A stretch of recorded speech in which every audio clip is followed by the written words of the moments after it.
తిరుమల తిరుపతి దేవస్థానంలో స్వామివారి ప్రసాదం తయారీకి కానీ వేరే ఇతర అవసరాలకు కానీ వాడినటువంటి వస్తువులు ఆవు నెయ్యి కాదు, వేరే ఏదో పదార్థము అనేటటువంటి నిజాన్ని ముందు 2 రోజులుగా వస్తున్నటువంటి మీడియా కథనాలలో అక్కడ కొంతమంది తెలిసిన వాళ్ళతో సంప్రదించడం వల్ల ఇది ఒక భయంకరమైనటువంటి నిజాన్ని గ్రహించాం.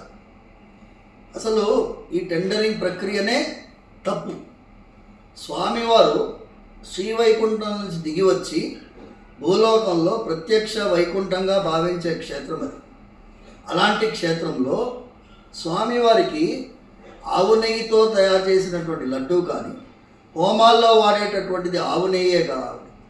గోవింద అనే పేరు గోవుని రక్షించేవాడు అని గోవింద అని పేరు.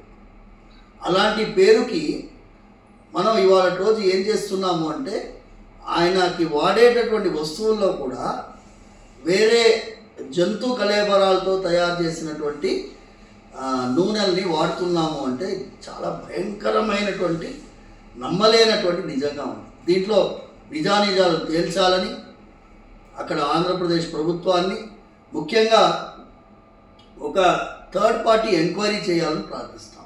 రెండవది,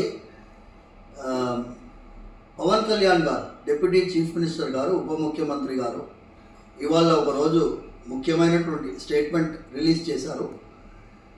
ధార్మిక పరిషత్, సెంట్రల్ ధార్మిక పరిషత్ ఉండాలని. మా నాన్నగారు సౌందరరాజన్ గారు ఇదే విషయం పైన జస్టిస్ రమాజాయిస్ కమిటీని కూడా ఆంధ్రప్రదేశ్ తెలంగాణ ఉమ్మడి ఆంధ్రప్రదేశ్గా ఉన్నప్పుడు ఈ చట్టాన్ని సవరించినప్పుడు ధార్మిక పరిషత్ వెంటనే ఏర్పాటు చేయాలని, ఆ ధార్మిక పరిషత్ ఆధ్వర్యంలో దేవాలయాలు నడవాలని, అలాంటి సమయంలో ఇలాంటి విషయాలు కొంచెం జాగ్రత్త పడతారేమో అని మనస్ఫూర్తిగా ప్రార్థిస్తున్నాము. పవన్ కళ్యాణ్ గారిని ఈ విషయాన్ని సెంట్రల్ లెవెల్ తీసుకువెళ్ళాలని మనస్ఫూర్తిగా ప్రార్థిస్తాం. క్యూ న్యూస్ ఛానల్లో పనిచేయటకు అనుభవం గల సీనియర్ వీడియో ఎడిటర్స్ కావాలను సంప్రదించవలసిన నెంబర్ 8688926084. qnews@gmail.com ను సంప్రదించండి.